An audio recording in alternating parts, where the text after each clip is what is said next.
राधे राधे दोस्तों, जय श्री कृष्ण। तो चलिए आज बताते हैं आपको कि अमावस्या के दिन हम अपने लड्डू गोपाल की सेवा कैसे करें, सुबह से लेकर शाम तक की दिनचर्या। तो सबसे पहले हम अपने लड्डू गोपाल को जगा लेंगे। सबसे पहले उनका हाथ पैर सब अच्छे से दबा के, जैसे छोटा बच्चा दुलारा जाता है उस तरह से करके, इसके बाद हम अपने लड्डू गोपाल को बैठा देंगे। सबसे पहले दोस्तों उनको ठंडी का टाइम हो तो हल्का गुनगुना पानी और उनको कुछ भी ऊनी वस्त्र ओढ़ा के या पहना के बैठाएं। फिर इसके बाद उनका पहला भोग होता है जल और दूध, तो उसको पहले पिला के फिर इसके बाद हम अपने ठाकुर जी को स्नान कराएंगे। तो उनको दूध दही घी पंचामृत से स्नान कराइए या सादे जल से, या फिर आपके घर में यमुना जी का जल हो तो उसको डाल के पानी में थोड़ा सा। इसके बाद अपने लड्डू गोपाल को हम सबसे पहले पोंछ लेंगे अच्छे से, कोई भी मुलायम सी तौलिया या रुमाल से। इसके बाद दोस्तों हम लोग को 1 महीना तक पूजा पाठ नहीं करना है, तो हम लोग बिना दीपक जलाए पूजा करेंगे। और अपने कान्हा जी को हम ड्रेस पहना के फिर अच्छे से साफ़ सुथरा ड्रेस पहना के बैठा दिए और फिर हम उनको भोग लगाएंगे। इसके बाद सुबह वाला भोग, फिर दोपहर वाला भोग, फिर शाम का भोग और फिर रात्रि का भोग।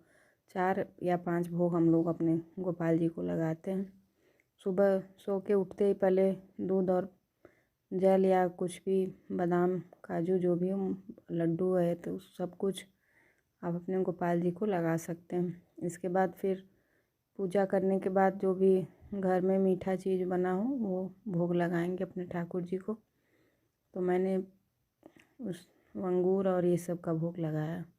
आपके घर में जो भी हो, कोई ज़रूरी नहीं कि फल ही लगाएं ठाकुर जी को। जो भी हम लावा मखाना काजू बादाम जो भी हो उसका भोग लगाते हैं। इसके बाद फिर अपने ठाकुर जी को हम इसके बाद दोपहर का भोग लगा के फिर शाम का भोग लगाएंगे। अमावस्या के दिन अपने ठाकुर जी को सुबह जितना जल्दी हो सके उठाएं, उनको स्नान कराएं, भोग प्रसादी करवाएं।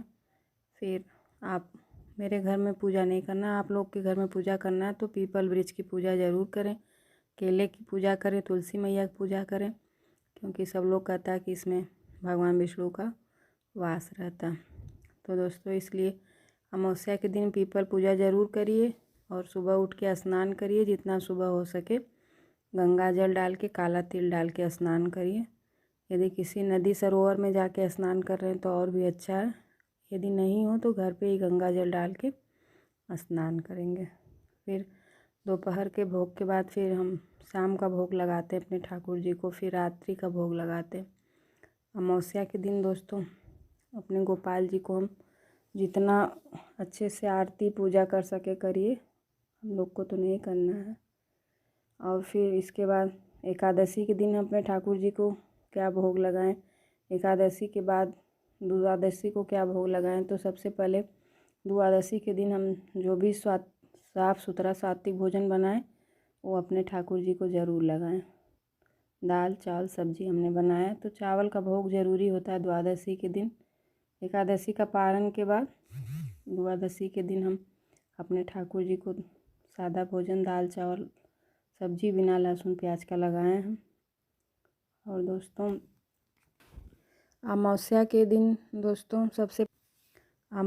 दिन सबसे पहले हमें उठ के स्नान करना है। इसके बाद पीपल पूजा करना है, तुलसी पूजा, केले वृक्ष की पूजा और बेल वृक्ष का यदि हो तो उसकी भी पूजा करनी है दोस्तों। इसके बाद हम लोग शाम के टाइम फिर अपना वही रूटीन अपने ठाकुर जी को दूध पिलाएंगे। इसके बाद फिर उनको थोड़ा सा इत्र से मालिश करके फिर हम अपने ठाकुर जी को शयन कराएंगे। जैसे हम छोटे बच्चों को शयन कराते हैं वैसे ही हम अपने ठाकुर जी को अपना बेटा समझ के उनको शयन कराइए, जितना हो सके उनको दुलारिए। और उनको यदि आप बेटे का भाव दे रहे हैं या पति का भाव दे रहे हैं, कुछ भी एक भाव दीजिए अपने घर में रखने के बाद। ऐसे ही ठाकुर जी को मत विराजमान करिए।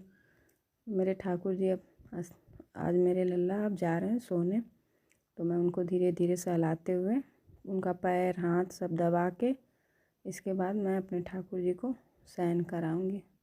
जितना देर हो सके उनको टाइम दीजिए और जितना भक्ति में डूबेंगे उतना ही अच्छा है, इसके अलावा और कुछ भी नहीं है।